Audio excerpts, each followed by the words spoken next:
Welcome to Nightlight. Step away from the mainstream and gather around as we enlighten the world and our realities and travel this cosmic journey we call life. Join us as we share with you and provide that beacon that can guide us all to a better way. Explore with us as we examine a metaphysical montage of spiritual insights, covering everything from the mundane to the magical, UFOs to unicorns, and everything in between. This is a time of awakening, of sharing and evolving, of spreading our wings and soaring on the cosmic breath of creation.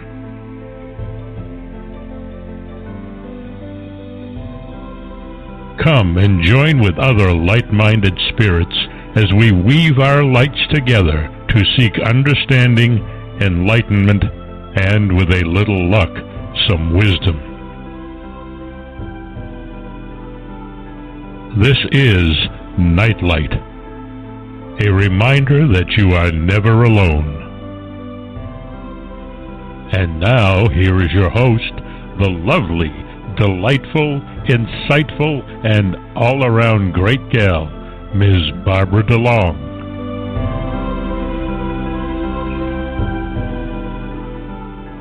I want to thank Kent Quiethawk for that great introduction. He did add to it just a little bit, but I guess we have to give him some creative license because he's got a magnificent voice. Welcome, everybody, to Nightlight. I'm so glad you're here tonight. I have a really special guest. His name is Paul Rademacher, and he is the former executive director of the Monroe Institute in Faber, Virginia, known for its pioneering work in the exploration of human consciousness. He became interested in consciousness exploration due to a mystical experience that unfolded during a construction accident in 1980. This profound, life-changing event convinced him to enroll at Princeton Theological Seminary, from which he graduated with a Master of Divinity Degree in 1985.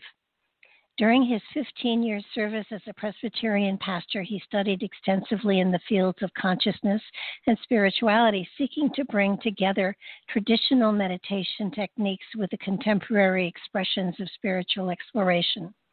His first book, A Spiritual Hitchhiker's Guide to the Universe, Travel Tips for the Spiritually Perplexed, was published in 2009. And I have to tell you, it is an amazingly wonderful, enjoyable book to read. It's insightful, inspiring, it's educational, and it's profoundly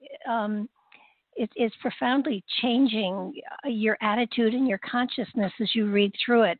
It is an amazing book. Highly recommend you all seek it out and find it. He's currently working on a second project involving time, money, dreaming, and enchantment. Oh, enlightenment. Maybe he should put enchantment in there too. Anyhow, I want to welcome him to the show. Paul, thank you so much for being here.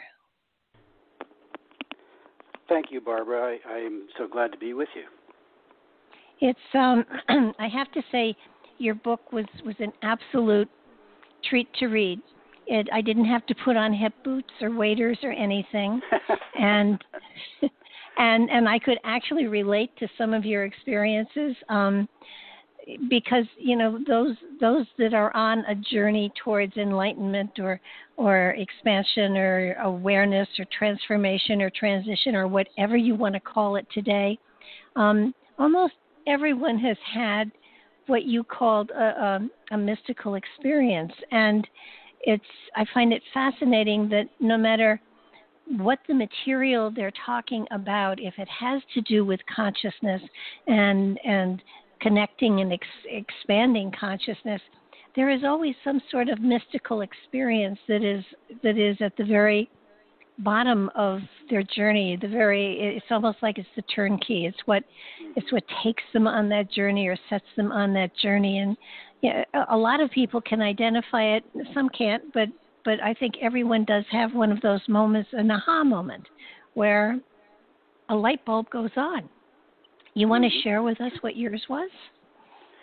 Well, I think early in my life there were a couple of experiences that were most profound for me.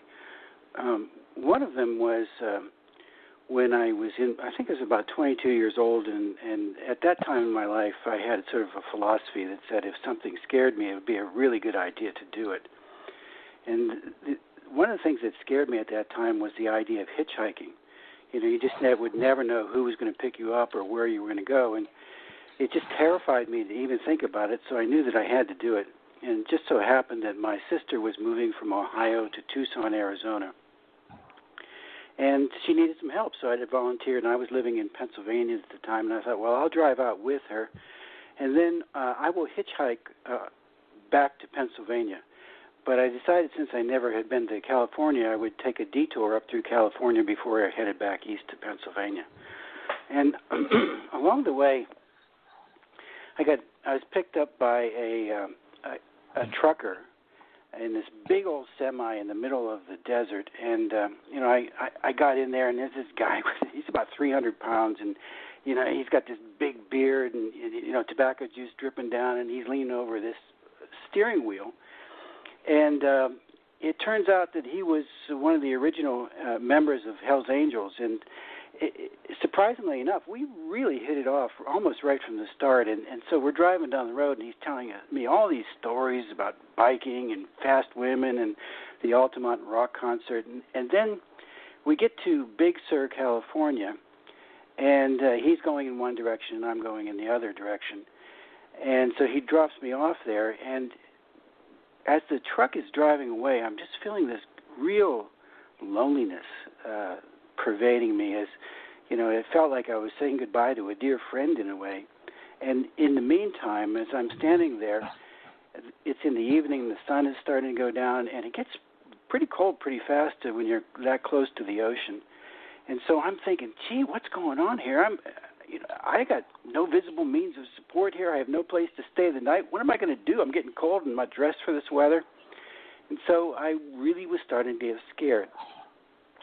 And then all of a sudden, out of nowhere, there was this incredible calm and peace that washed over me. And it seemed as if the world came out to greet me, almost to comfort me and offer me this sense of security like I've never had before. The lights drifting down at a 45-degree angle through these huge redwoods, and the air was just alive in a way that I'd never experienced it before. And it was almost as if nature itself had come out to greet me in a way that I could have never, ever anticipated. And so it was a real lesson to me in that moment, in the moment of greatest vulnerability. I was surrounded not just with total peace, but a complete sense of safety. So it taught me that there's much more to the physical world than I had ever been led to believe. And it also told me that there's a sense of communion that can happen with this world that is really uncommon compared to the way we usually live our lives. So that was one of the first two things that happened to me. Second thing that happened to me when I was about 29 years old, my brother and I had a construction company, and we were building this house, and I was up on the top of this roof and pulling on a board, and all of a sudden the board gave way, and I found myself careening off the roof, and with no time to adjust to the fall whatsoever. And all of a sudden I smashed into this pile of gravel, and we had a crane there that was working with us, and I missed the base of the crane by about 6 inches with my head. And it was an excruciating pain in my left hip. Well, they took me to the hospital, and they even had to move me from one hospital to another, and I almost passed out as they moved me. And they got me to the second hospital. I spent the night there, and then the next day they took some x-rays, didn't find anything wrong, and so they put me into physical therapy. I didn't realize it at the time, but I actually had fractured my left hip in the fall. And if you have a fractured hip, the last place you want to be is physical therapy. And the doctor came by after a while, and he said, you don't look like you're doing so well. And I said, I'm really not, Doc. And he said, let's take some more x-rays of that hip. And when they took it in an oblique angle, they did find the fracture, took me out of physical therapy, and put me into traction. And when the doctor came by to tell me that I was going to be in traction for about a week and off work for about 6 weeks, I found myself going into this spiral downward of pain and anxiety. Pain because the hip was excruciating, and anxiety because this was the busiest time of our construction year, and there was absolutely no way I could be off work, and I knew that my brother couldn't possibly handle the business without me. And so here I am going almost literally into this spiral downward. I could almost feel it. And as I'm going down, going deeper and deeper into this spiral, and all of a sudden it was like I hit something and then broke through into a completely different reality. And in that other reality, the pain completely vanished. The anxiety went away entirely, and I found myself engulfed in this total and complete peace in which I knew that there were absolutely no accidents whatsoever. And at one point in this experience, I then found myself standing in front of a being of light, and we're conversing about my life and its direction, but we aren't using words. It's all telepathic communication.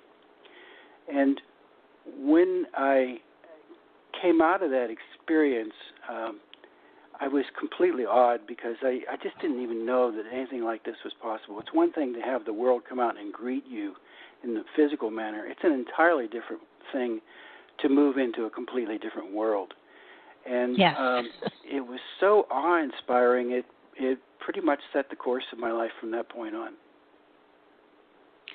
Well, I know that you did leave the construction company and you did go to seminary and become a pastor. And that's for some an amazing, well, for anybody, it's an amazing experience. And yet you came to a point there where it wasn't enough. Yeah, it was kind of a cruel joke in a lot of ways, because the thing that sent me into the ministry was these mystical experiences. And at that time, theology was the only language I had for that. I simply wasn't acquainted with any other way of looking at it.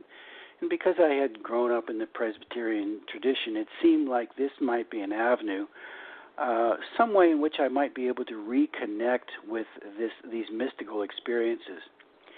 So I went through 3 years of seminary at Princeton Theological Seminary and graduated with a Master of Divinity Degree, and started 15 years of in the ministry.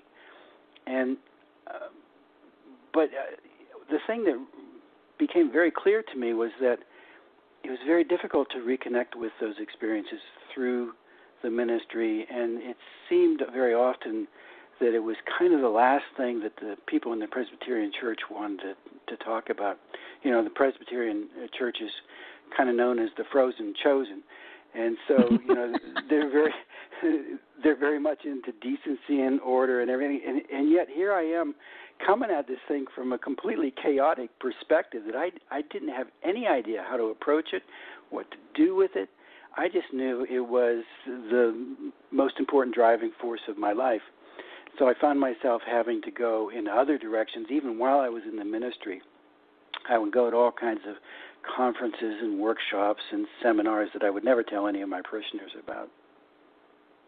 Well, I think that it's fascinating to me that, first of all, people who go into the ministry truly, I believe, have a calling of some sort. They have a sense of service, of wanting to help people, and they don't realize until they get into it that it's more of a job than it is of being of service.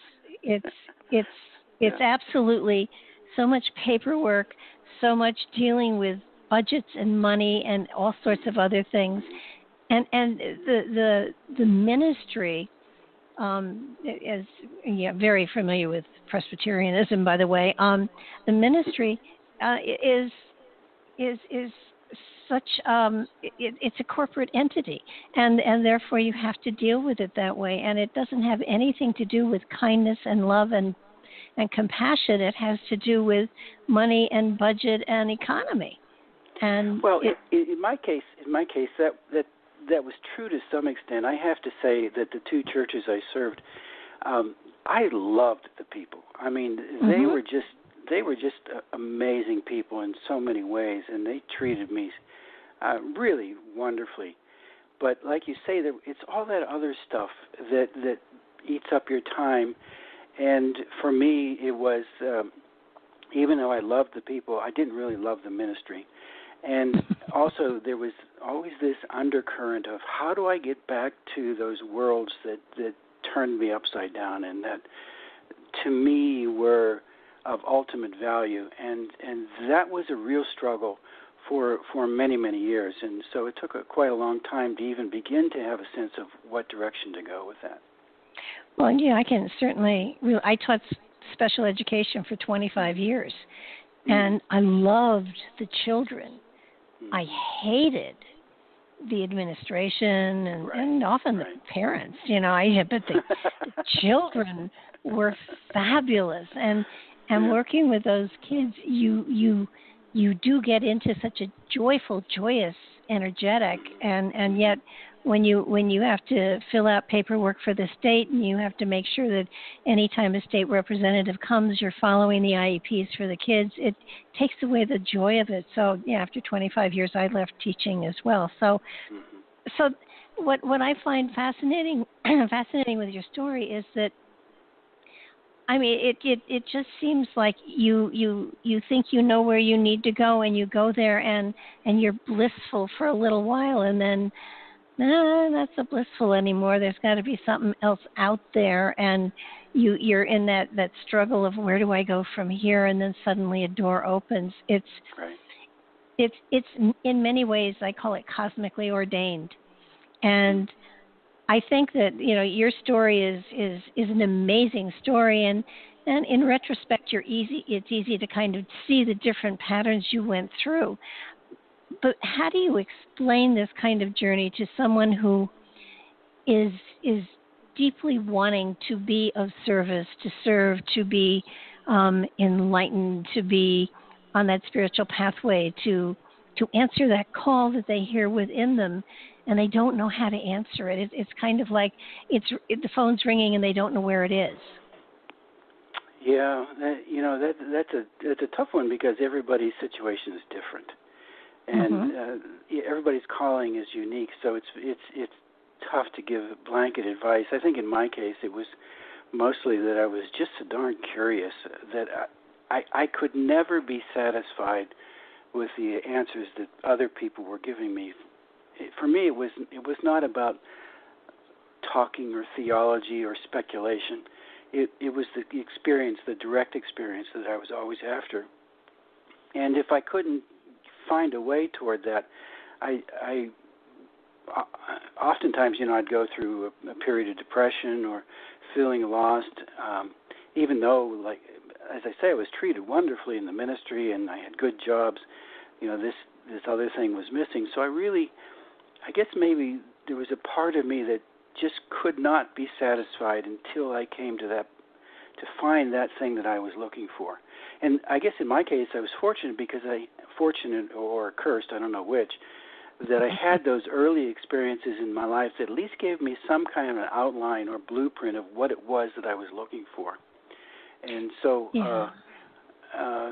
that was something that always drove me. But I also think that it didn't have a lot to do with me either. I think that in many cases there were actors that were pulling strings behind the scenes that I could only see in retrospect. While I was going through them, it just seemed chaotic and being lost. But over time, I began to see that there was a sort of a dance or an organization or a genius that was working behind the scenes that had it been left up to me, I really would have screwed it up. But fortunately, this greater genius kind of took over where I was, in all the places where I was completely inept. Well, I think it's fascinating. I mean, first of all, your years in the ministry certainly gave you a better perspective as to what you were looking for because you understood to a greater degree. For instance, Jesus having the mystical experiences and sharing them with the disciples, and then the disciples having to share them with someone else, and that it wasn't that people had to just believe they hadn't experienced that mystical experience. So, I think your background gave you such a better perspective as to what the Bible is actually saying. Well, understand, though, that perspective was very late in coming. I mean, that was almost after I left the ministry that it began to make a bit more sense to me. But I always had this sneaking suspicion, even when I was in seminary, that, you know, in seminary we would have chapel every day, but after a while, I couldn't go to chapel because it wasn't touching the thing that I'd gone into the ministry for in the first place, which it didn't get me to the mystical experience. And even in seminary, I had this sense that the religious traditions have really gotten kind of screwed up because they've lost touch with that inspiration of the original mystical encounter. You know, I think it doesn't matter what religion or even tradition that you're looking at. Most often there is, like you say, someone who has transcended the limits of ordinary reality and had an encounter of some kind. And Joseph Campbell talks about this in his book, A Hero of a Thousand Faces, where he talks about the hero's journey as being one where the normal dimensions of life are left behind, and this person is suddenly thrust into what appears to be an alien world, and that person learns something in that alien world, and then is faced with the task of coming back and trying to explain that to people who haven't had the experience. And so right away there's a breakdown there.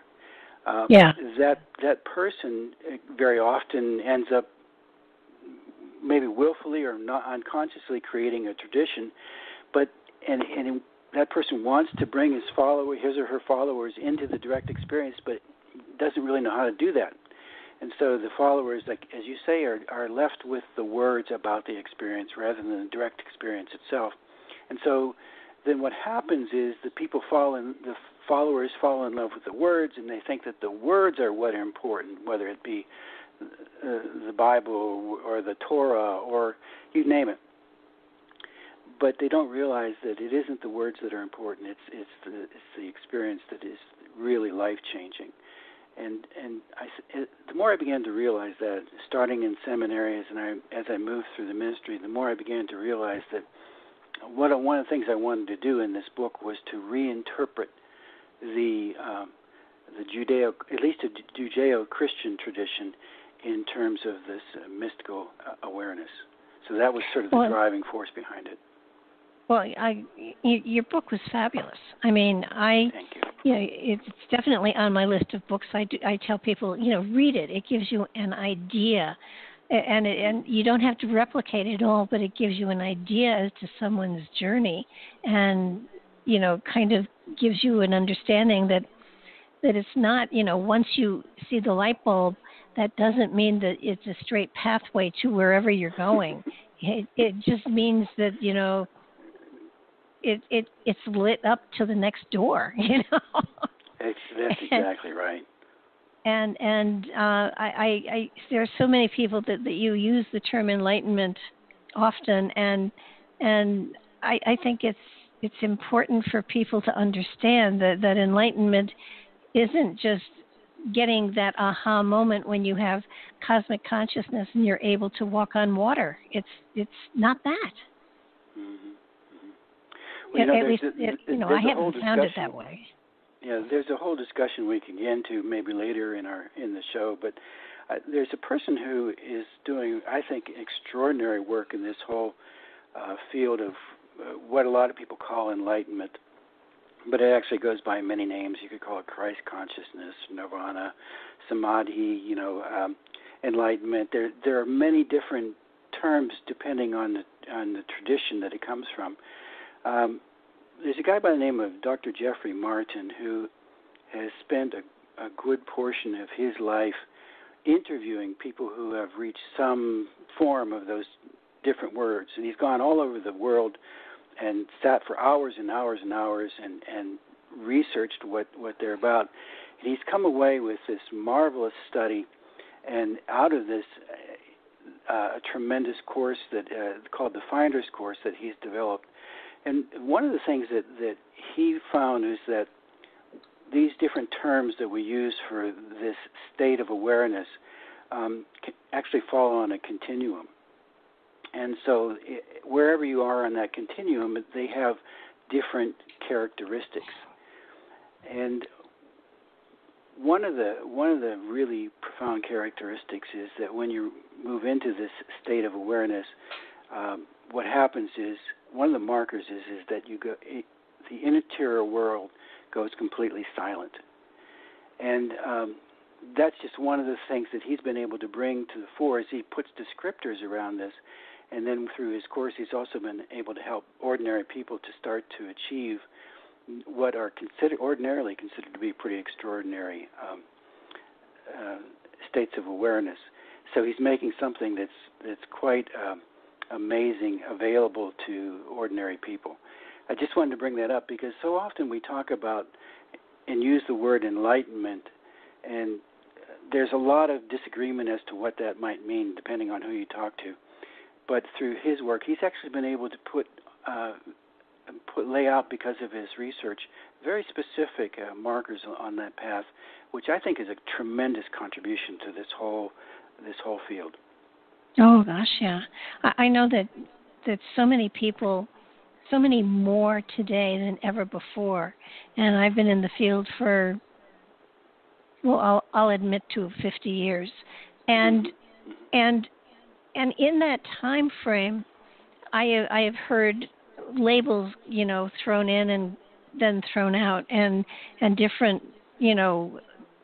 names for different, I'm a light worker, I'm a light bearer, I'm a shaman, I'm a this, I'm a that, and when it comes to a spiritual pathway or enlightenment, when they sit down and they say, I need help in, discuss, what is my next step and stuff like that, and when you say to them, you have to go within.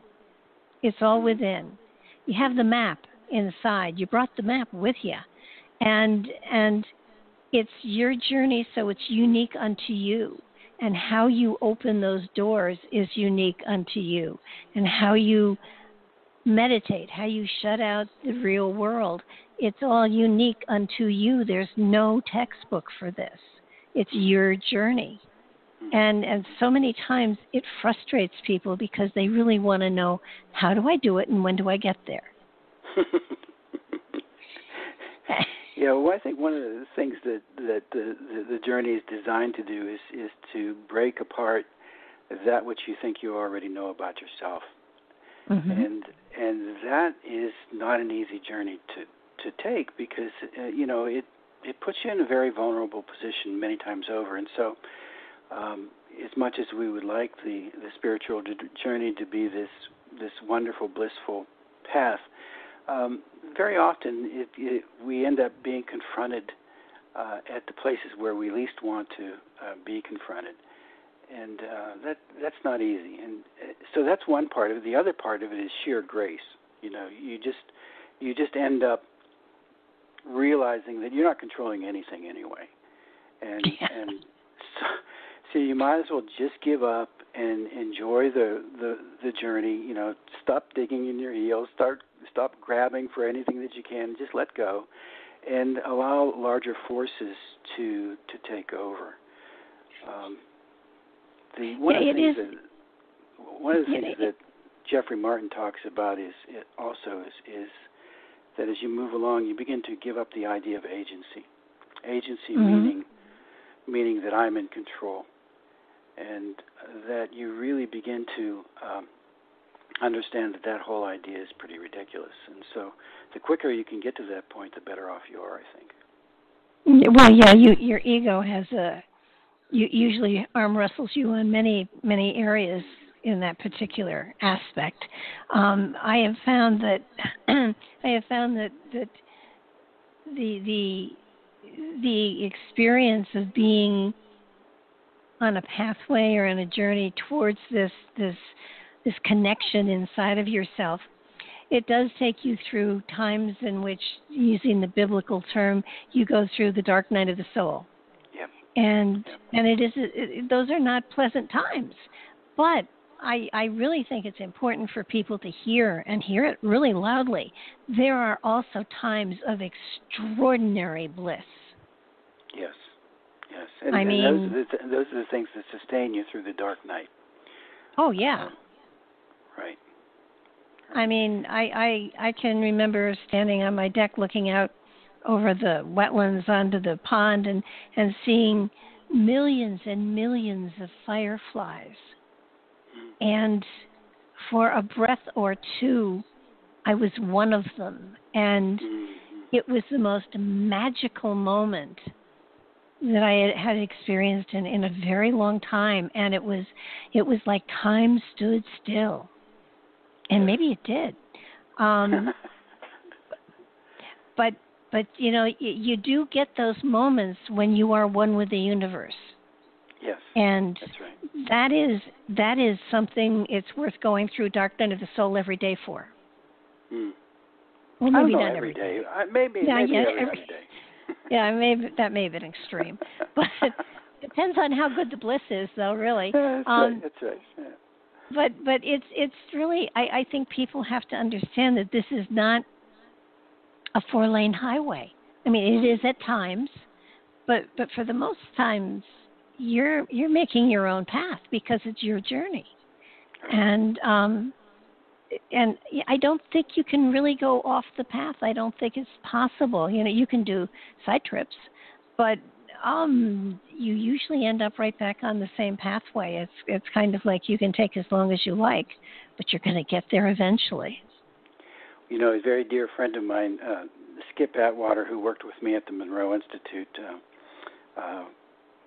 very wise man, and he always used to tell me, you can't not be on the right path. And I've always taken that to heart, and even in the dark times tried to remember that is infinitely true. That even though the small brain doesn't seem to be able to make sense of what's going on, there's a larger aspect of our being that is very much in tune with what's going on and can see that it's leading somewhere that's very powerful and wondrous. Oh, yeah, and, you know, there's, in retrospect, always, you can see I learned this and I had this aha moment, and so maybe it wasn't wasted time after all, and it's never wasted time. That's what's so incredible. You did go to the Monroe Institute, and you want to, for those who don't know what it is, you want to explain exactly what it sort of does? Sure. Probably the best thing to do is kind of back up a little bit and talk about the Monroe Institute, how it came into being, and Robert Monroe's own journey. But one time, just to tie back to where I've been, after my wife and I had been in the ministry for a couple of years, and we were on vacation up in Toronto. Walked into a store that was and possibly still is called the world's biggest bookstore. Now, this was a time before Barnes & Noble, and so we walked in, and sure enough, as far as the eye could see, there were millions of books. It was like this wonderful thing because I loved reading.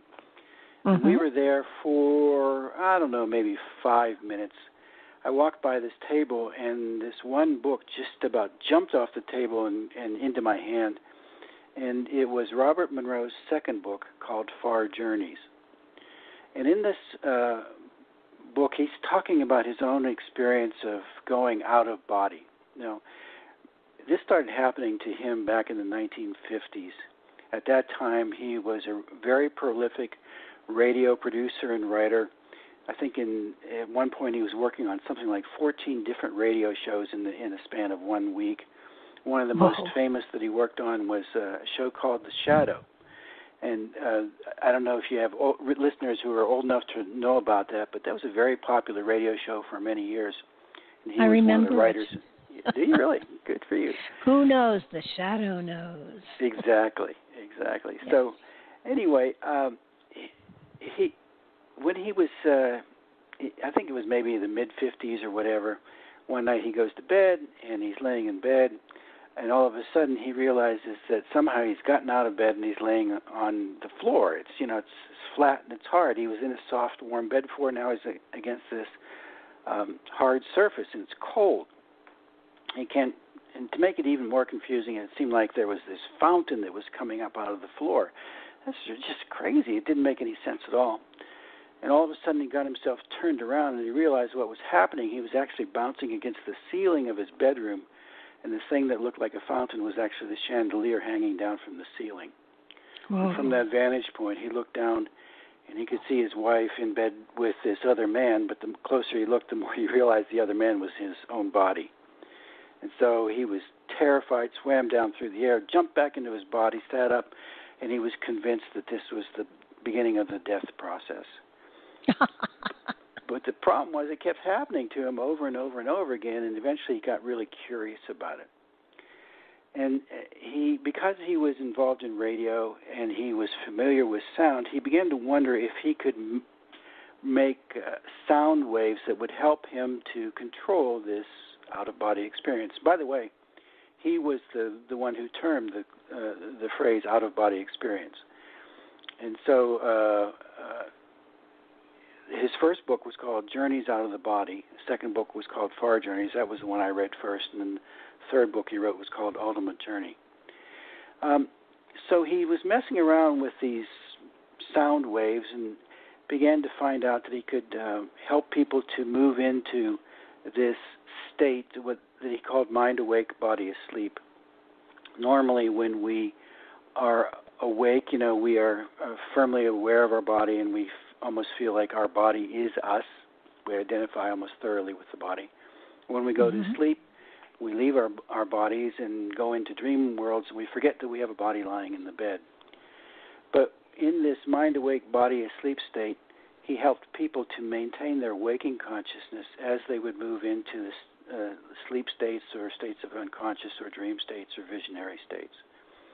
So it was a very useful thing, and eventually over time he began to discover other states of awareness.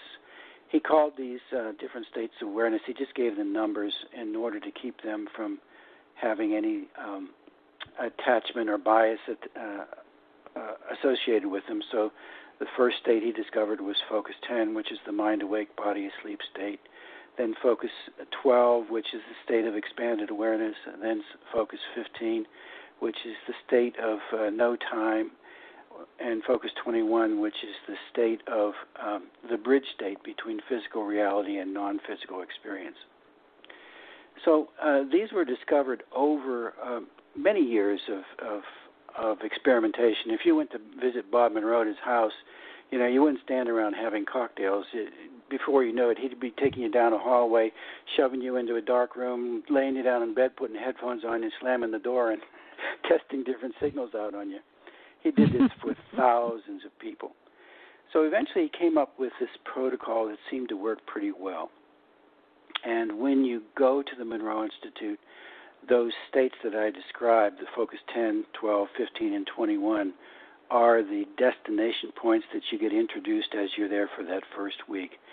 And so, you know, when I found Bob Monroe's book, I could hardly believe it. I mean, I couldn't believe it. Here was a guy who was talking about some of my experiences, but he wasn't using theology. He wasn't speculating about it. He wasn't philosophizing about it. He was just telling about his own experience in a very matter-of-fact way. And I was just absolutely bowled over. And I read it cover to cover. I just couldn't put the thing down. And when I got to the back end of the book, it talked about this place called the Monroe Institute, and where you could actually go to learn how to do some of this stuff. And I thought, oh, man, if only I could go there, and wouldn't that be amazing? Wouldn't that be wonderful? And the second thought right after it was, wouldn't it be amazing to work at a place like that? Knowing that neither one of those was ever going to happen, because I was still a Presbyterian minister in a mainline church with the frozen chosen, everything decently in order, and you know, people generally want their pastors to be pretty normal. And this was anything but normal, going to the Monroe Institute. But about 11 years after I read the book, a friend of mine actually paid my way to go to the Monroe Institute. And when I did, the world that I experienced when I fell off the roof and when I went on that hitchhiking trip, those worlds came back to me in spades. It was just like manna from heaven. You know, I was literally dying inside, somehow wanting to reconnect with those worlds. And it took me so long, but eventually I was able to do it when I went to the Monroe Institute. From what I understand, I've not actually been myself, but I've spoken to a number of people who have, and it's a very similar experience. It's a matter of your consciousness expands so that there isn't any earth or whatever. You're in the universe, and it appears that it's an amazing experience. I've done some out of body work, but not to that intensity, and it is a profound experience because it changes your perception of life forever. Yes, and it changes your perception of what it means to be human and having this experience in this earthly world. And I should add, though, that even though the Monroe Institute is most often associated with the out-of-body experience because of Robert Monroe's writings and his books, the truth is that when you go there are a variety of different kinds of experiences that you can have, and it will be as unique as to each person and different as there are people there. So what we found was that the people who had the best experiences were the people who went with the least expectations, and the people who allowed themselves to be surprised rather than going with a preconceived idea, I'm just going to have an out-of-body experience and nothing else. And those are the people who generally are most disappointed. Mm-hmm. Well, yeah, I mean, your expectations can often lead you down a road that's not appropriate. Right. But I have found that you're talking, I believe, about the alpha theta state and then going deeper into that particular level of consciousness, I think. Well, I think the thinking at the Institute began to change over the years, and so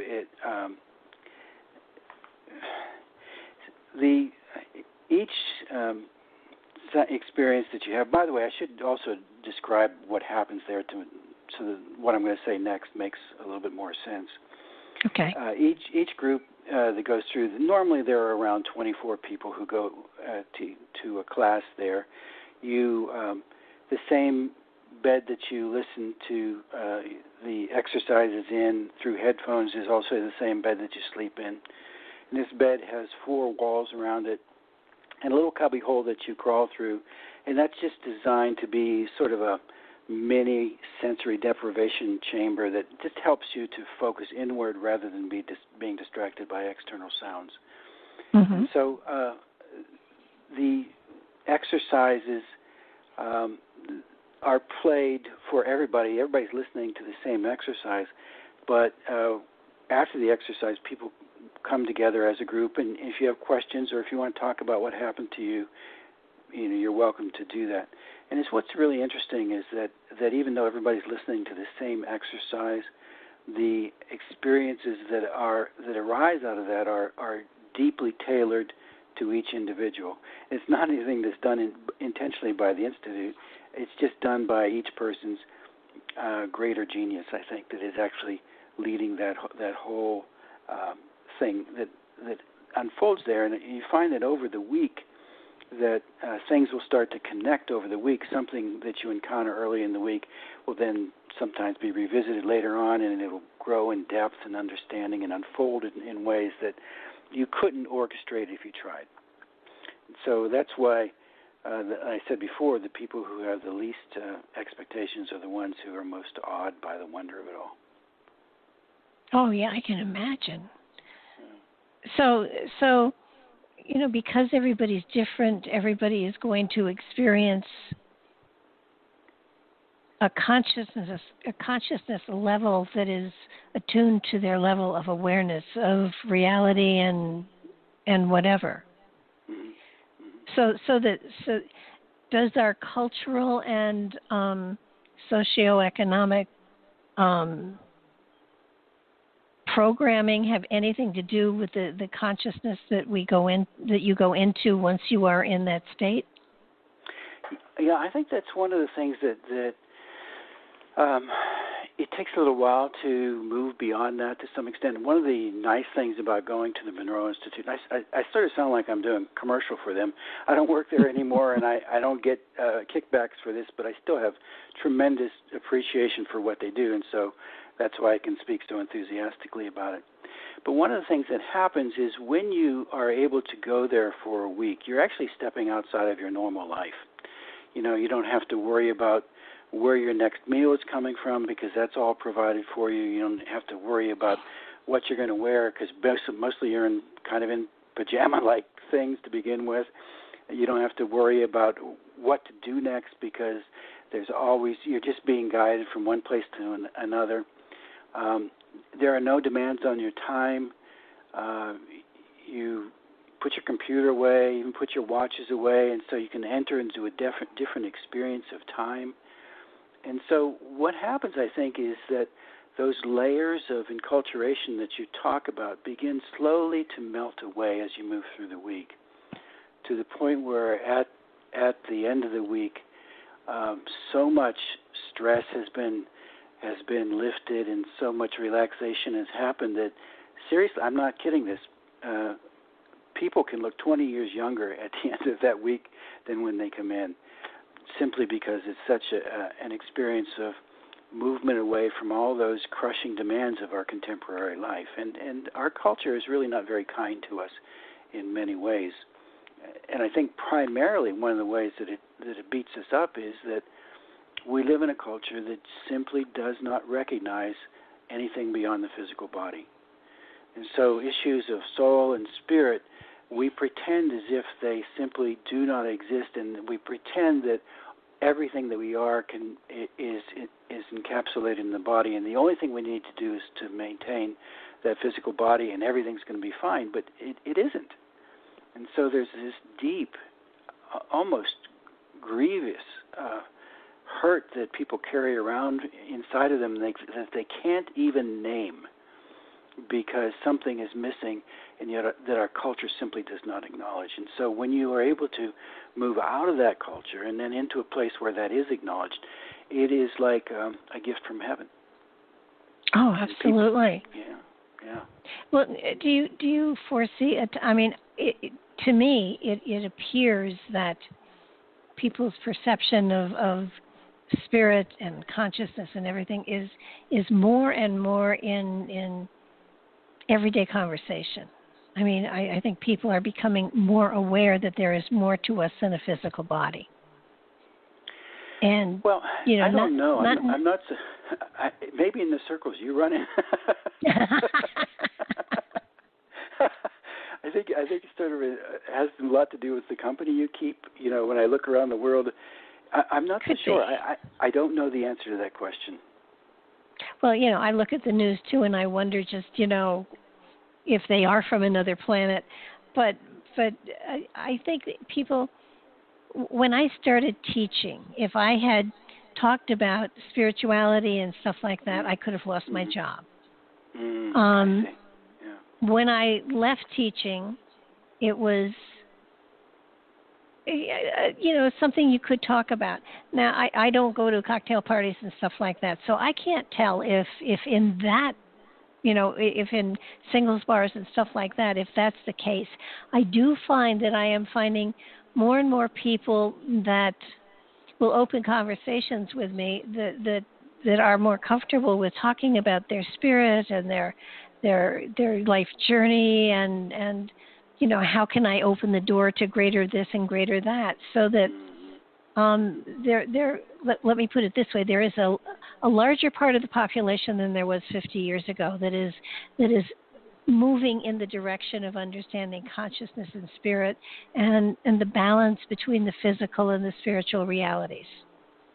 I would agree with that. I think that it's certainly become much, like as you say, a much greater part of the public conversation. Yeah, no doubt about that. You know, that's where you look at somebody like Robert Monroe, who was having this stuff happen to him in the 1950s when nobody was talking about this. So, you know, there are a lot of pioneers out there that we owe a great debt of gratitude to, for people who have braved those the taboos of their time to help us all to maybe move into a different space. Yes, and many of them were thrown into insane asylums or burned at the stake. I mean, absolutely. It's.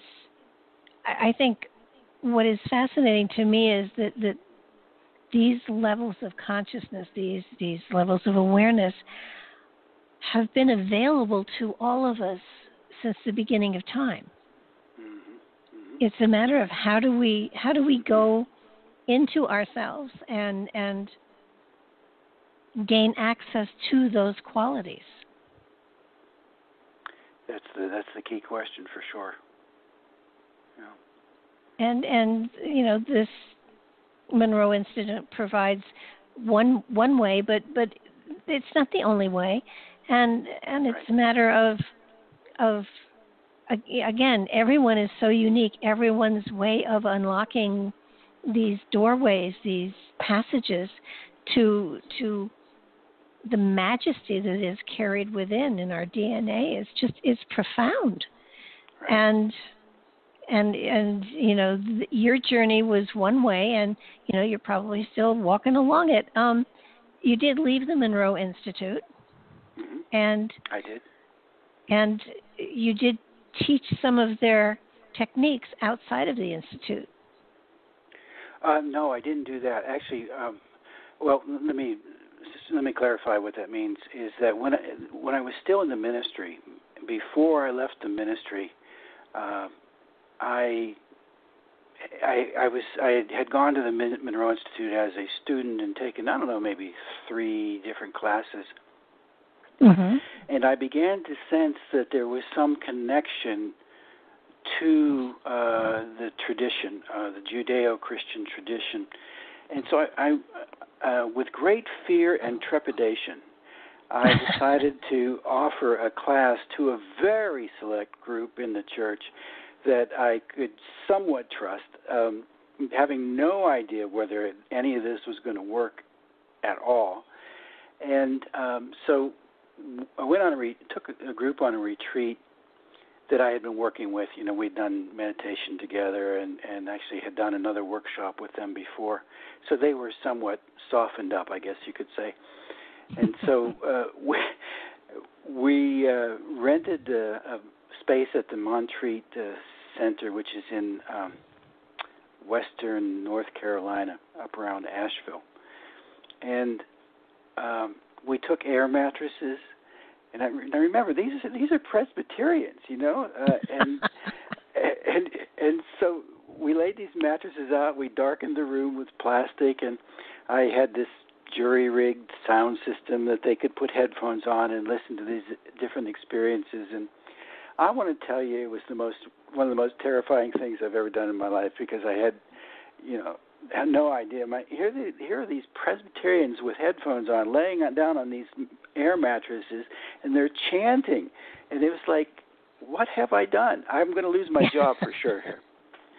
But along the way, I would sort of tie what we were doing back to some things that happened in the Bible, just to show them that there was some rationale and there was some grounding for this.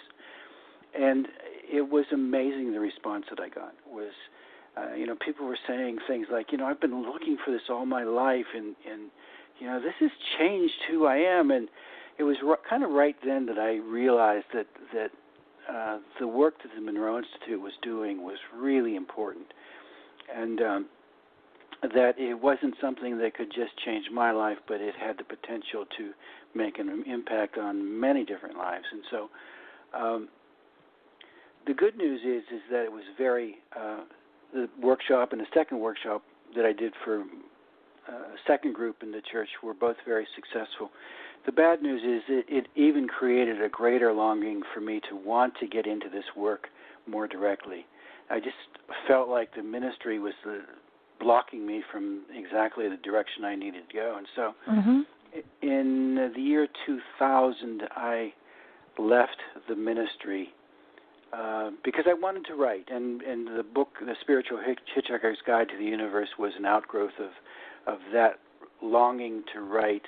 And for me, it was an exercise that was just tinged in joy at every step, along the editing process and on. And so this book is actually a labor of love, I can tell you that.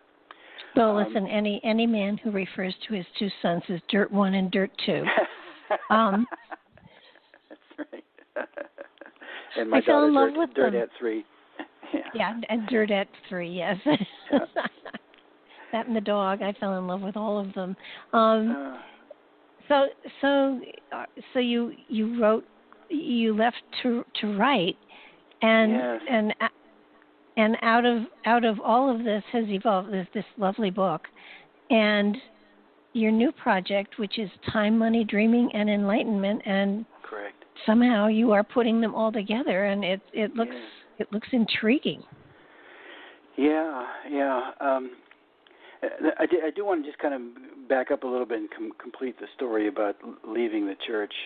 Oh, sure. You know, when I left the church, I didn't know exactly what I was going to do. I decided I'd just go back and create a small construction company. But about 2 months after I walked out of the door of the church, I got a call from the Monroe Institute asking me if I wanted to become a residential facilitator there on campus. And I thought, yeah, that's exactly what I want to do. That would be great. And as soon as those words were out of my mouth, I remembered back when I first read Robert Monroe's book, and at the end I got to the end of it and said, wouldn't it be amazing to go to a place like that? And the second one was, wouldn't it be amazing to work at a place like that? Almost as if my future self had trotted back in time and whispered in my ear about what my future was going to be. Uh-huh. Which is really significant, as hopefully we'll see as we move further in this conversation. And then eventually, you know, I was there for a few years, and then in 2007 I became the executive director of the Monroe Institute. But in 2011, other voices were calling me in new directions, and so I left that. And that's how now we get up to where your question put us. So one of the things that when I was at the Monroe Institute and in the different, I've worked in the nonprofit world for a long time. The Monroe Institute, by the way, is a nonprofit. The churches that I served were nonprofits. Each of those institutions have wonderful people, just amazing, dedicated, open-hearted, just great people. And they all had these great missions, and there was a great vision behind them. But one of the things I noticed that really surprised me was that no matter how good the organization, no matter how great the mission, no matter how wonderful the people, it wasn't long before ego started winding its way into the mix, you know, and people started staking out their territories, and conflicts would emerge. And this was really something that was bothering me a lot, because, you know, when you're in an executive director role, you know, you're responsible for the organization and for the people within it and the relationships, et cetera. Mm-hmm. And I was having trouble understanding why this could be the case. You know, I love these people, and so oftentimes I find myself in the middle of this battle between two people that I genuinely loved, and there wasn't much I could do to reconcile anything. And to make matters worse, you know, I had my biases and I had my hot spots too, you know, so what was wrong with me? So one day I was, shortly before I left the Monroe Institute, I was walking on the beach and thinking about this issue. And I kind of threw it out as a question to the universe. Why is it that this happens? Never thinking, of course, that the universe might answer back. Yeah. You'd have to be crazy to think that, right? Well, anyway, no sooner did the thought go out of my mind than these words came back to me. And when this happens, as this happened several times in my life, the words, it's always very terse, very succinct, no elaboration. But the words that came back to me were 4 words that said, "Go to your heart." Okay, all right, well, go to your heart. That's pretty trite. That's pretty generic. But I knew from experience that when this voice speaks to me, it is sort of the initiation into the next phase of my being and my work.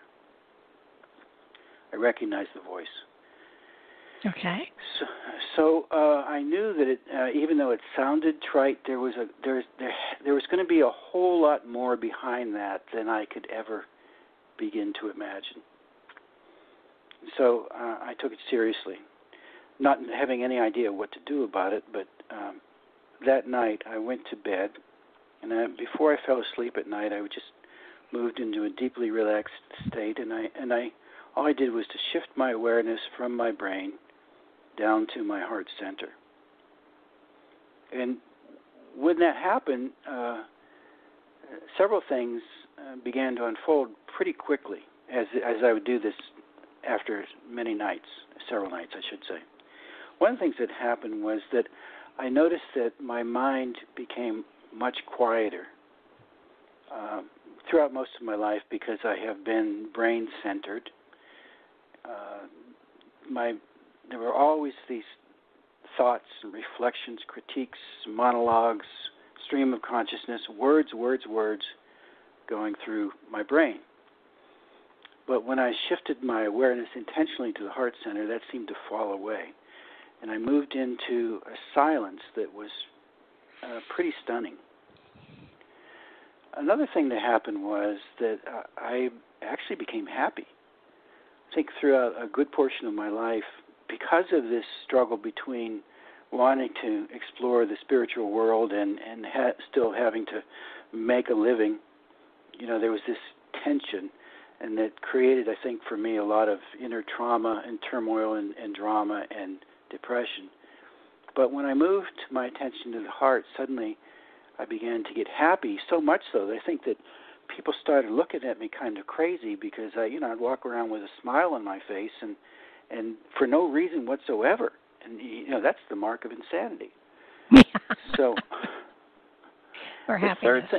The third thing that happened was that I began to notice that my dream world opened up in spades.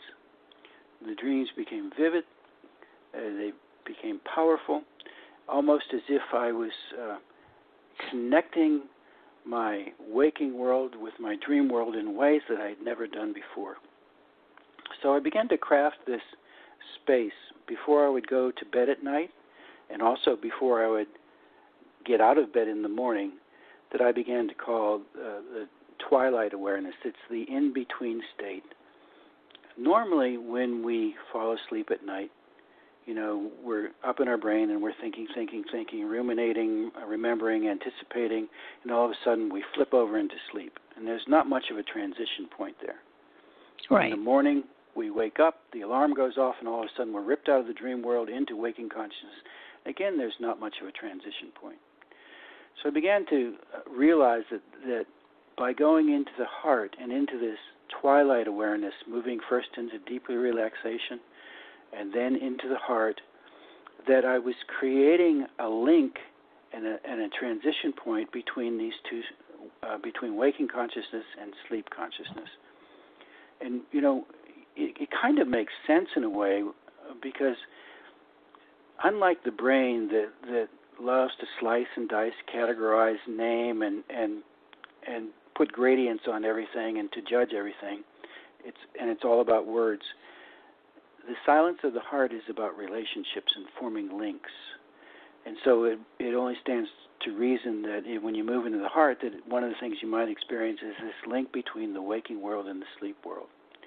So that's why I think that the dream world began to emerge so powerfully, because I was intentionally creating a space for it by moving into the heart before I fell asleep. And then in the morning, when I would wake up, I could actually go back into the heart and actually go back into the dream itself with my waking mind and begin to interact with it in new ways.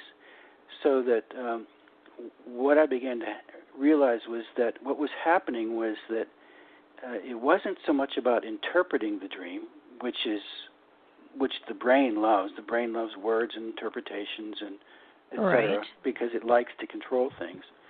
It was much more about creating a relationship with the dream and even the dream figures that emerged from the dream.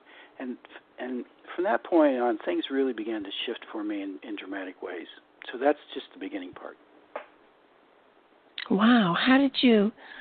So you have created this workshop, I believe. Well, I'm not sure that I created it. I think it was given to me.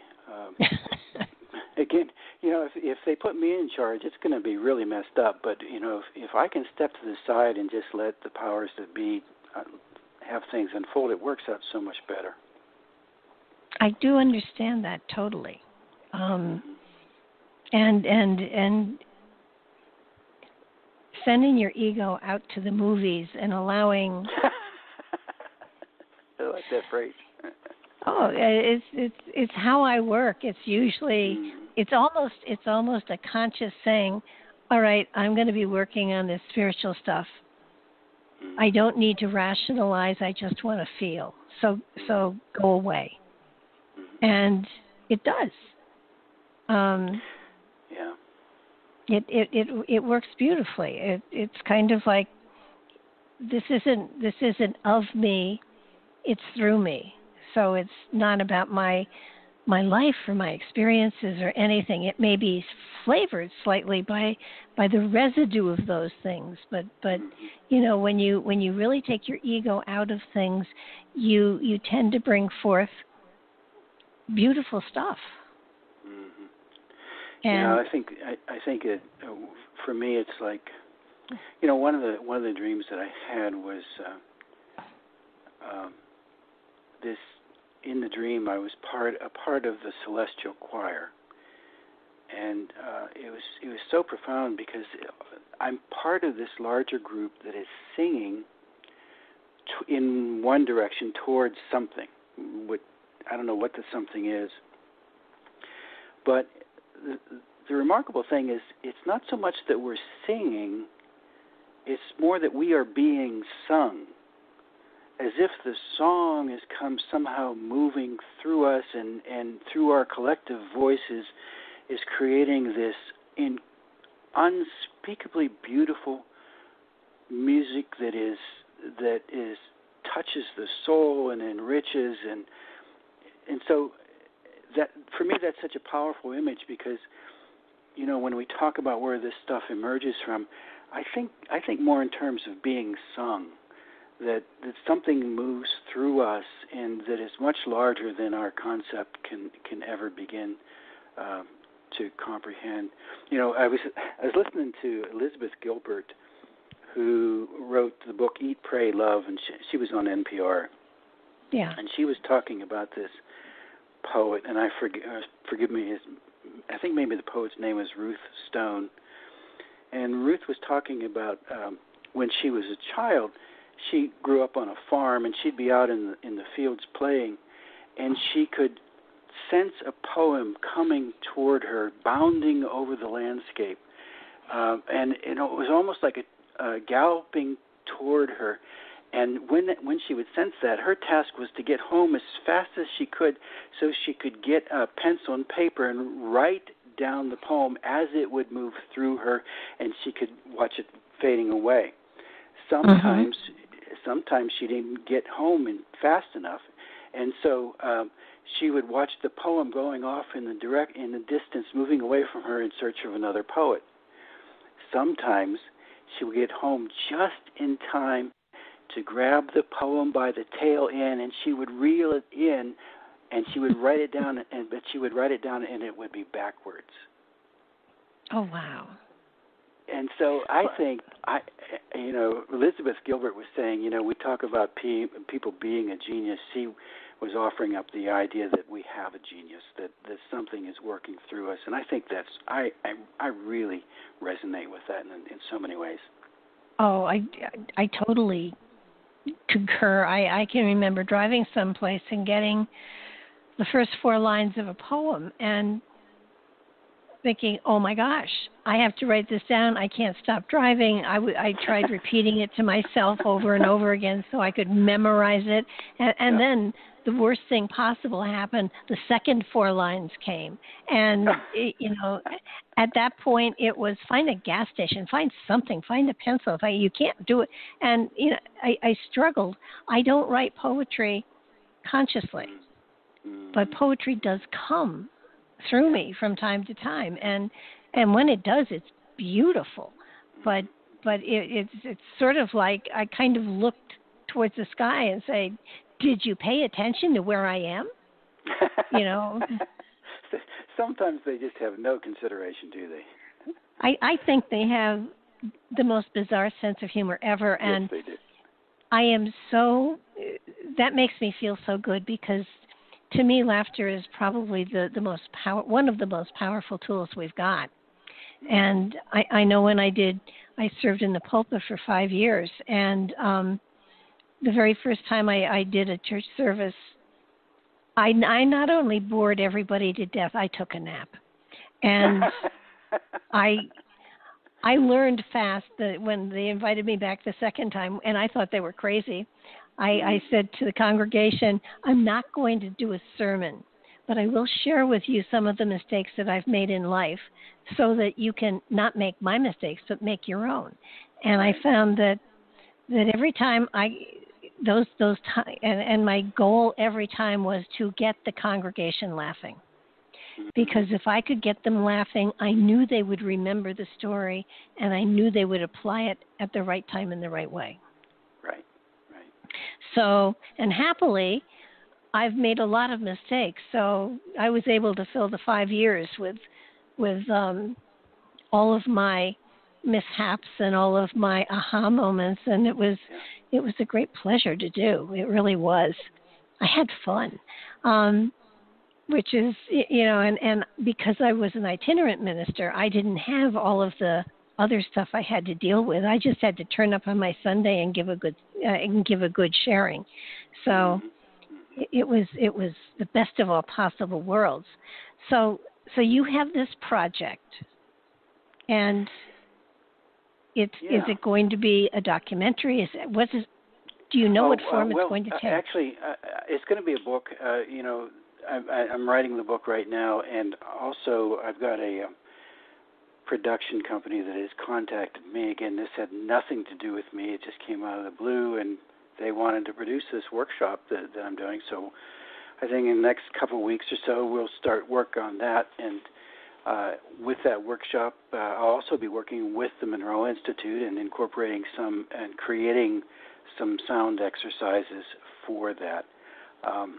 But the key here, though, is one of the things I began to find out is as I've moved through this strange journey of spirituality is that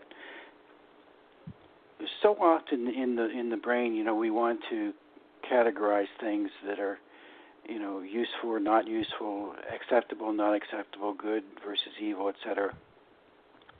But when you move into the mystical tradition and those waters, it's often said that all is one. There is no division.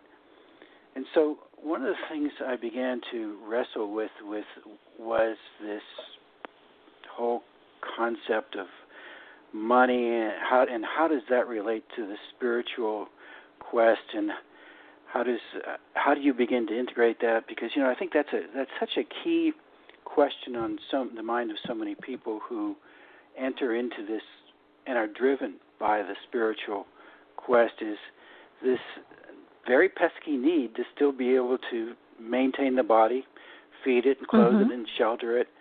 And so there are lots of different ways that people have tried to approach that. I mean, there's lots of advice around there that about, the law of attraction and The Secret and vision boards and, lots of New Age stuff. There's stuff within the Christian world. They talk about the gospel of prosperity and that Jesus wants you to be rich, which is pretty much BS. And so I kept thinking, there must be some other way that we're missing here, that this is all connected. And so those four categories, time, money, dreaming, and enlightenment, for me, they had to form some kind of a whole. And that was what really drove me. But we live in a society that sees them a great chasm. On the one hand, there's time and money, that we're told that money is time and time is money. And that's all about working with the physical body and maintaining its needs. And then on the other end are issues like dreaming and enlightenment. And putting those two sides together is a very, very difficult thing. But I began to get an inkling into that. You may remember that when I was talking about moving into the heart and the dream world opening up, that for me it became much more about establishing an ongoing relationship with the dream and the dream figures rather than interpretation. And so let me just kind of give you an example of what I mean and some of its implications. Okay. Early on, I had one of those dreams that I call the big dream.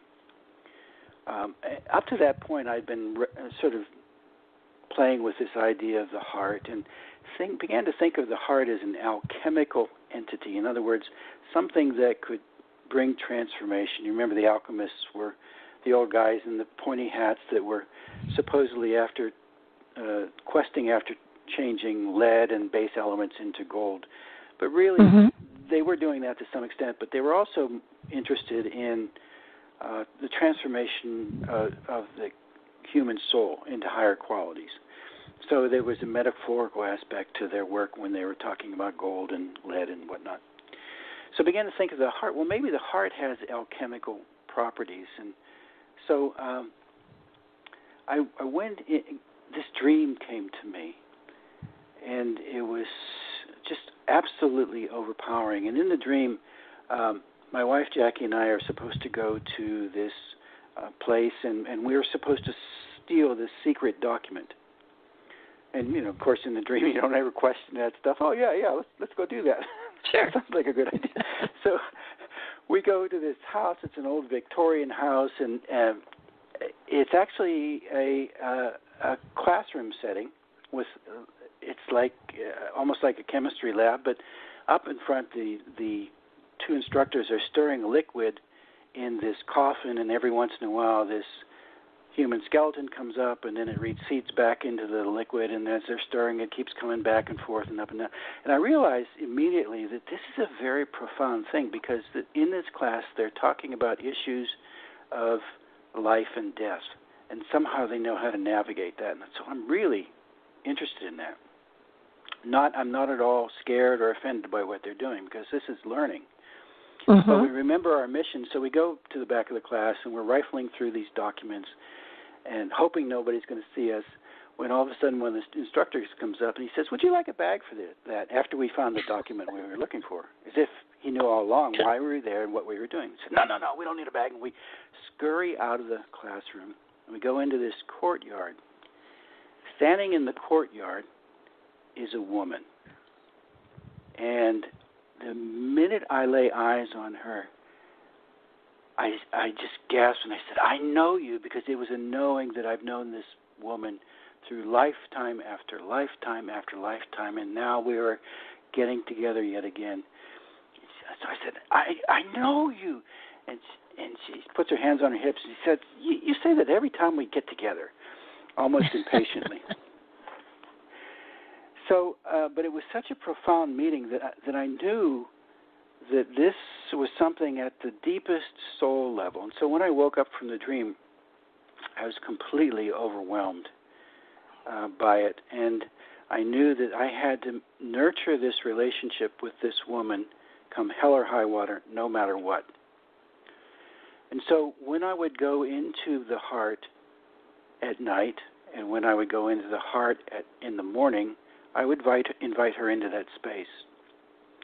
And in the morning, it turns out that she was a crackerjack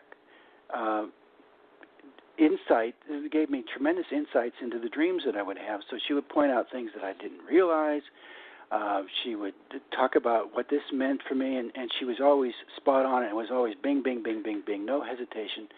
And I began to realize that this is a really powerful figure.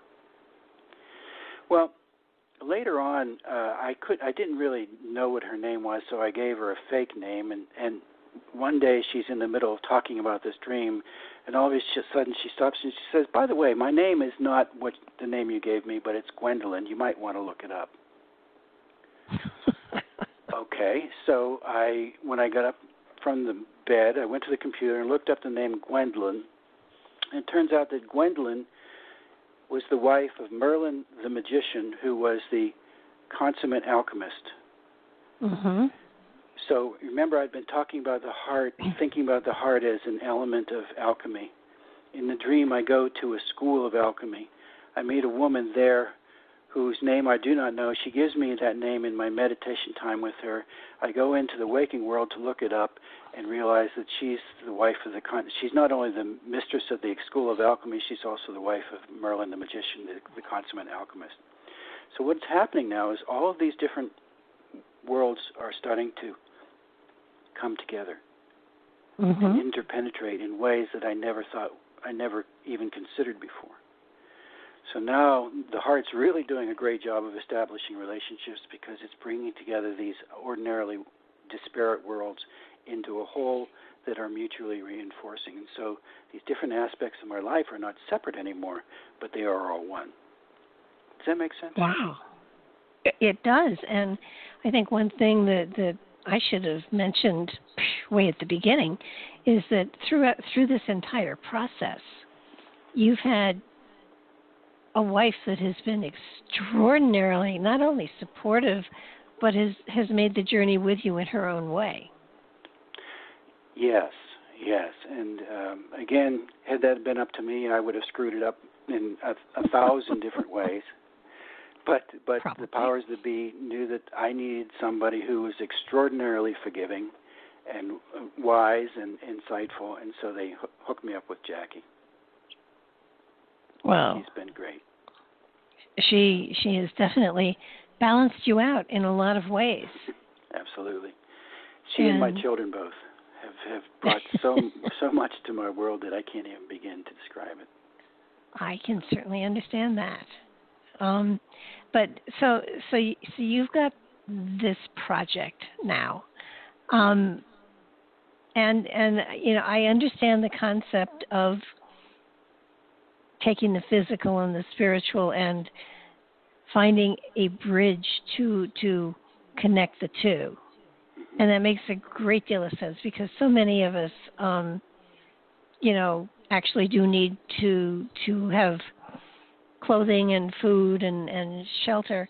I've always personally believed that if I was moving in the right direction appropriately, that the universe would always make sure I was cared for. Not rich, but cared for. I've always found that people that have an excessive amount of money focus so much on not losing their money that they lose sight of where they're supposed to be going. So I've never had that problem. Well, that mirrors in some regard my own perspective on it, too. My dad was always a person who was very concerned about money and very anxious about it and always looking to save every penny he possibly could. And it just seemed to me like it was kind of a lot of wasted effort. And so he and I often did not see eye to eye about much of anything. And so in some ways, like you, I've always had enough, but there's also a part of me that's been sort of allergic to money, and so that it kind of moves through my fingers a little too quickly. And so in some ways, it's really bizarre that I should be talking about issues that involve money, but my journey has taken me in this direction.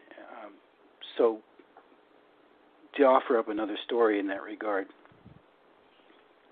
when I moved into this dream world, and Gwendolyn wasn't the only figure that emerged for me. Another one that came to the fore in a dream was an older gentleman who was very adept at money. He was kind of like a CEO type of a large corporation when he was alive or in this world. And when I met him in the dream, we kind of hit it off. And so in the morning when I went into the heart before I got out of bed and went back into the dream, I continued the relationship. Remember, it's not about interpretation. It's more about relationship. Mm-hmm. And in this relationship that I continued with him, I finally said to him, I'm really not very good at this money stuff. It doesn't really interest me, and even when I try to do it, it doesn't work out all that well, and I lose interest pretty quickly. And but you really know about money. And he said, yeah, I really do. I said, would you mind taking over that aspect of my life for me? He said, sure, I'd be glad to. I said, well, that's great. It's done. It's solved. That's it. And you're probably not going to believe this, but from that point on, money just started showing up. Mm-hmm. And in different ways that were unexpected. There were tax returns, there were inheritances, there were bonuses, my wife got a job that more than doubled her pay, and it's just like I'd go to the mailbox and checks would appear almost out of nowhere, and it was amusing, and it was so amusing that I thought, well, I'm just going to keep a running total here to see where this is going, because this guy from my dream world, his name was Alfred, which by the way means magical counselor. Uh-huh. He seems to be doing a pretty good job, and I stopped keeping track when the total came to $500,000. Oh my gosh! Which is to say, it's not the money that's important. What's important is realizing that we have at our fingertips, in these relationships that can come to us through our dream world, a whole cadre of advisors and counselors and wisdom and insight that is so much more complete than anything that we can manufacture on our own with our small brain. And yeah, but that's part of that is because they aren't part of this reality. They are part of a greater reality, right, that we just haven't stretched into. So that's your way of stretching into it. Right. But I think it began with me, for me, when I made that movement from the brain to the heart. Because in our culture we are so fixated on the brain. Our education system is thoroughly grounded in the brain. Our medical model and our model of consciousness is everything originates in the brain. We don't even acknowledge the possibility that the heart has a wisdom of its own. Unlike ancient cultures where for them it was the heart center that was the essence of who we are. And so I think what's happened in our culture is that we've gotten to the point where we have placed so much emphasis on the brain, and of course the brain is identified with the body, and the body is this individual package that is moving through space that is separate from the space around us. So there's this sense of isolation and individuality that is drummed into us in the Western world from the time that we are born almost. And so we have put this aspect of our being, what often people call the ego, I like to call it the narrative self, and we've put it in a position of having to take on far more than it was ever equipped to do. So, for me, there is a purpose for our individuality, and there's something of immense value in that, and that is that as individuals, we have a completely unique perspective on the universe that cannot be duplicated in any other way by anybody else, and that's infinitely valuable. But the other aspects of caring for our daily life and following our passion and our vision and becoming complete beings and working in concert with the world has to come from a different place than the brain. And for me, that starts to originate with the heart. And it's when we do that we start to form relationships whereas the brain would divide and conquer. And that's, to me, critically important as we move forward as a species. Well, I would agree with you. I think the concept of the heart really being the bridge between the two makes a great deal of sense. But people are going to ask you, and I'm sure that I would hope, you say you put your consciousness in your heart. Is that through meditation? Is that through visualization? How do you move your consciousness? Well, for me, the first step in that is, depending on how technical you want to get, but let's just say the first step in that is relaxation. Okay. So one of the things that keeps us in our head is the tension that we have in our body, and that keeps us in that. As long as we're aware of that body as it, with all of its hurts and bruises and past memories that are kept in the tissues of our body, and as long as we're identified with that, we're always going to be identified with the brain because the brain identifies as the body for most people. Mm-hmm. So relaxation is the first thing, and in that relaxation, there's not only a letting go of the tension in the muscles, but there's also a lowering of the boundaries, so that in the lowering of those boundaries, we begin to let go of that sense of isolation and individuality to some extent. So relaxation, and then there's a process of very gently breathing into the heart. It's not really air that you're breathing in, but it's more a sense of light, or it's a sense of energy, or it's a sense of intention. It can be different for different people. And so when that happens, you can begin to have a sensation, or you can begin to even sense or see something happening at that heart center as you're moving with intention, breathing into that very, very gently. For some people, it's a warmth. Some people, it's a light. Some people, it's a sense of joy. It can be different for different people. But the idea as you're breathing in is you're also bringing your attention to that place. And then once you become aware of that, then you can begin to expand that center outward, so that it begins to maybe first of all be as large as your rib cage, and then you can expand it again so it's encompassing your whole body. You can expand it so it's even encompassing your community or the world or the solar system or whatever. But then you bring that, as you're bringing that back and making it smaller, you now are inside that space, right? So, for instance, when that heart space is encompassing the body, the essence of you is inside that heart space.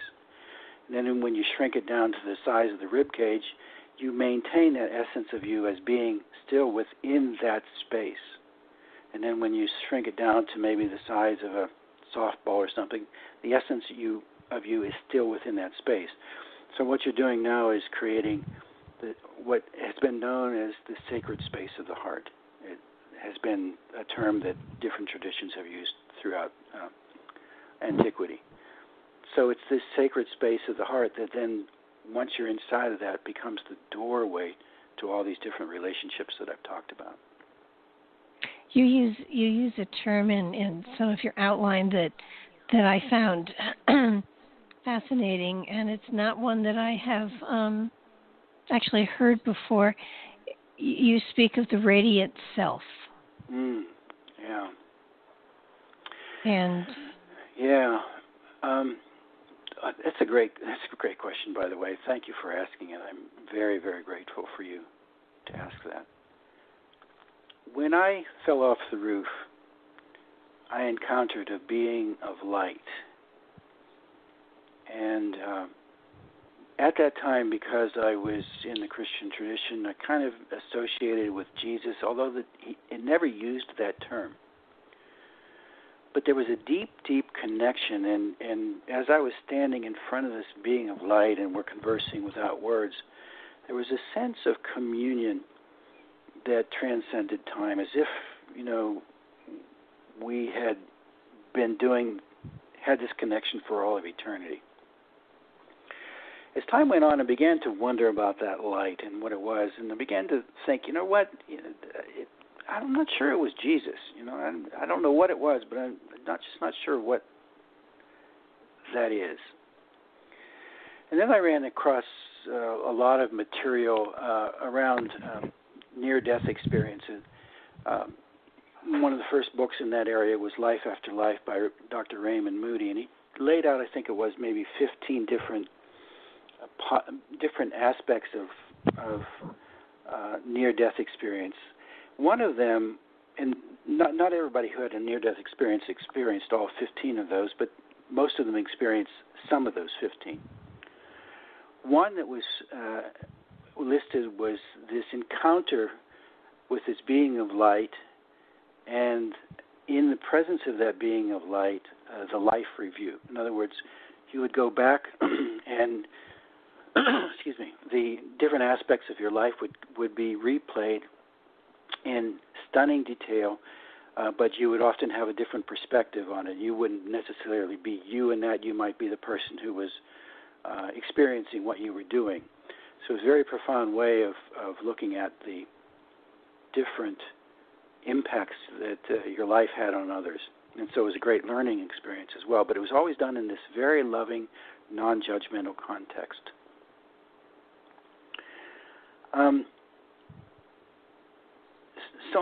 Because I had the experience of encountering that being of light myself, and I also experienced it at another point, I began to wonder what this was. And gradually I began to think that this is probably the part of us. It's not some alien being. It's not some godlike figure.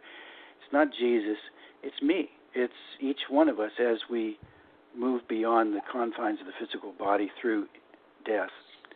And what we're doing is we're actually reconnecting with that aspect of ourselves, and we're bringing the memories with us, which is the stuff of the life review. And the thing that is so stunning to me when I consider this is that because this being is able to reproduce all these events from our past, and in some cases able to produce events in our future if we survive the near-death experience, it becomes evident that this part of ourselves is something that lives outside of time. And that's what I call the radiant self. It seems to be constituted of light.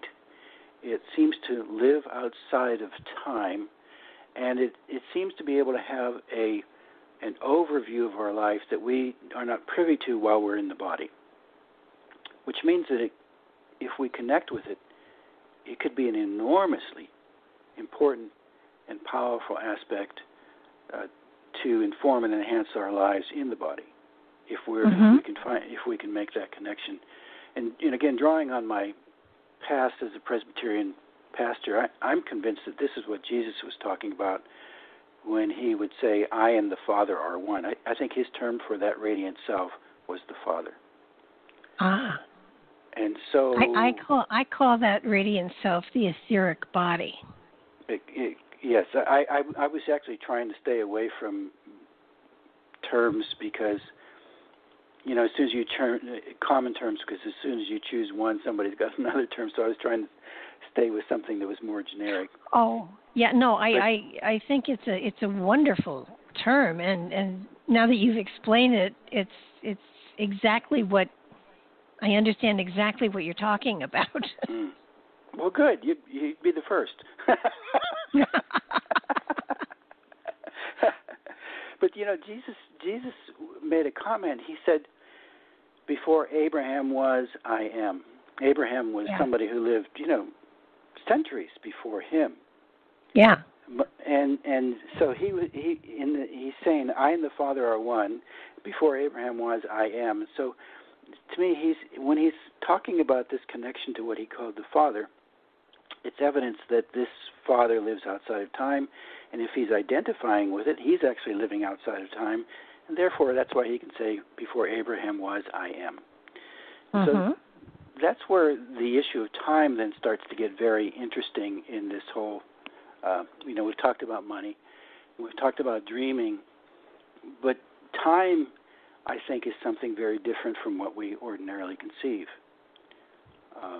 And that's a whole other discussion. How are we doing on time, speaking of which? You've got like 19 minutes. Okay. Well, before I go into that, I should ask you if you have other questions that you'd rather talk about. No, I want to go wherever you want to go. Okay.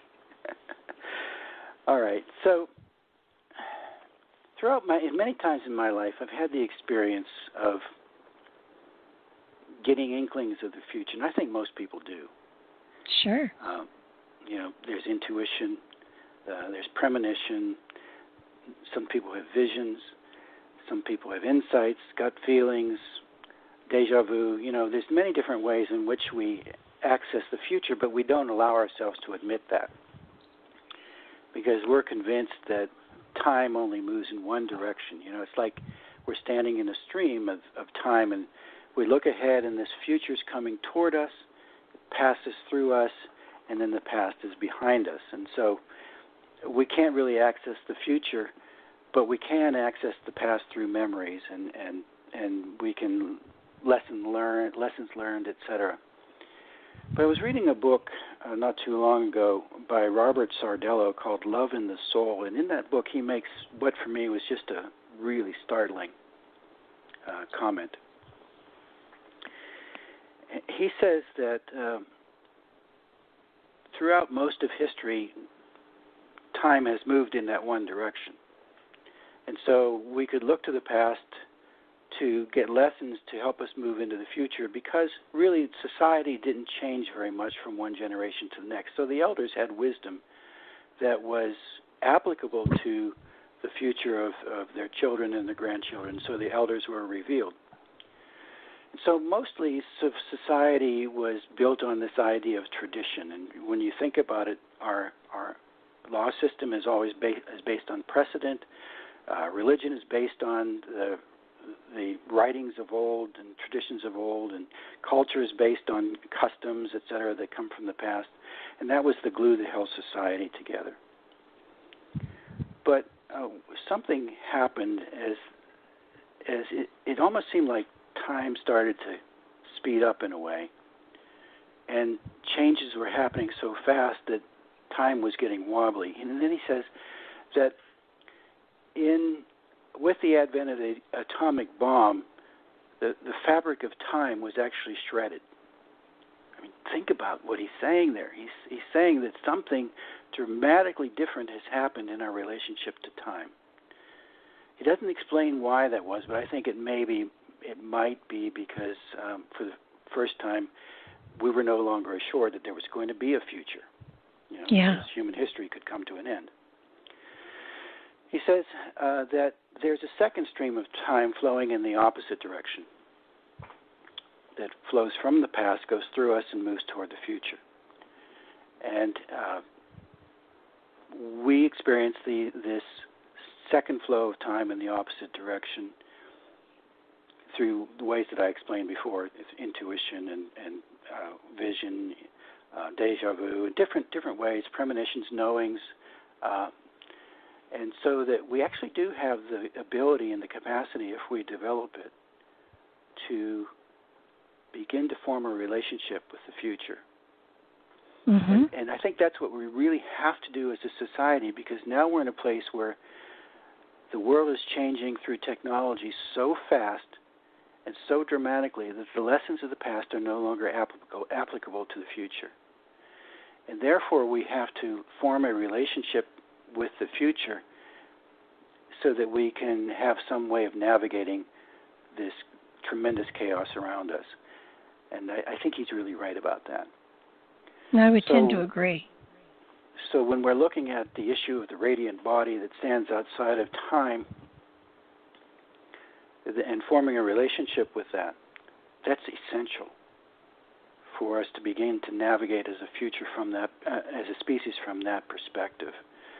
And I think that it's the heart that can begin to form a relationship with our future selves and also with this radiant essence that lives outside of time to give us a really amazing way to gain insight into that which has been hidden to us in the past.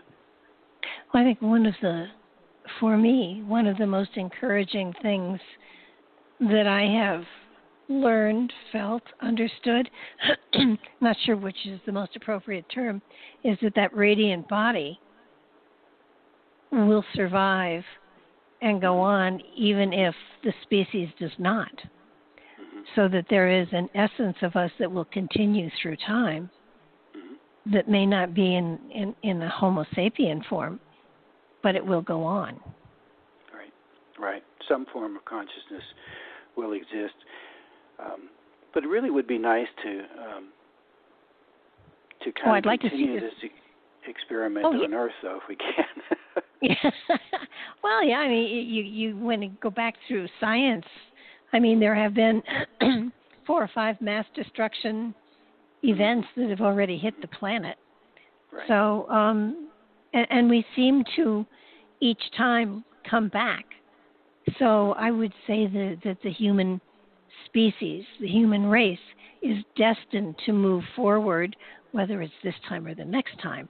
It's destined to evolve and grow and expand into that consciousness. And certainly there are more people today making contact with that radiant essence of themselves than I believe ever before. Mm-hmm. Yeah, so, I think that this is what we're talking about is really crucial. You know, we're kind of at a point of decision here. Are we going to maintain the old ways and the old perspectives that are largely based on fear and separation and isolation and suspicion, or are we going to open up to something new? And I think that's what we're being called to do right now, is to that something new that we couldn't even imagine before is beginning to take form.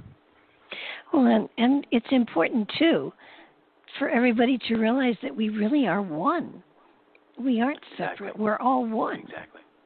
And you know, it's not black, white, green, and blue. It's one species. It's one consciousness, and you know, it's one consciousness sometimes at war within itself. But hopefully, we are going to come to a time where there is peace and love. You don't have to like everybody, but love is something that it transcends differences always. And I do feel that we are moving in that direction. I'd like to say I'd see it in my lifetime, this or another. I'm just way too curious and having way too much fun. So if I don't make it this lifetime, I'm absolutely coming back again, because I want to be there when it all comes together, because I think it'll be a magic. And I think what you're saying is important, because I think that was one of the issues, I think, of the New Age movement, was that everybody was so convinced that this is the last time they're going to be there. I'm going to do everything I can to get out of this world, and you know, I'm never going to repeat it. I'm not coming back, and never realizing that not only are we here for a reason, and that we're learning, and that this Earth School is a profoundly life-changing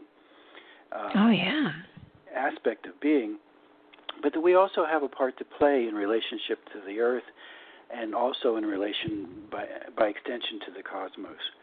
And we have to begin to see the Earth as a living being. And, you know, people have talked about that, but not just to think about that intellectually, but to actually experience it is tremendously important. Oh, gosh, yeah. And by extension, as I say, opening up to not just other larger dimensions of this cosmos, but larger dimensions of interdimensional experience too. Oh, exactly.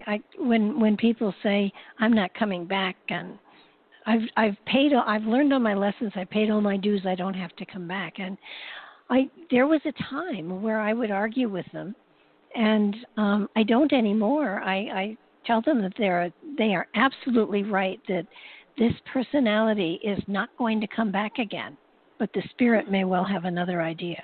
Exactly. Yeah. Right. I mean, there's so much to learn. And you know, when people tell me they've learned it all, I look at them and say, well, if you know it all, you shouldn't be here. Did you miss the last train? That's right. No, it's as human beings, we are capable of so much, and the thought that we're not even utilizing all of the DNA we've got, and your journey into consciousness is really very important in unlocking some of those strands that we carry within us. And I do think we have the capacity to understand so much more. It's just a matter of being able to put the physical reality to a point, to a side, and giving the spiritual its equal time. Yep. And so often in our day-to-day lives, most people don't give the spirit the same amount of attention they give the physical reality. Yeah, I think that's where this work that I've been doing has been really instructive to me. And I say this work that I've been doing as if I've been doing it. It's been doing me probably more than anything else. And, yeah.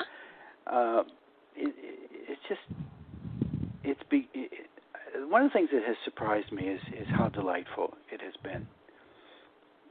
It always used to be so difficult for me to meditate. It was arduous. It was not fun.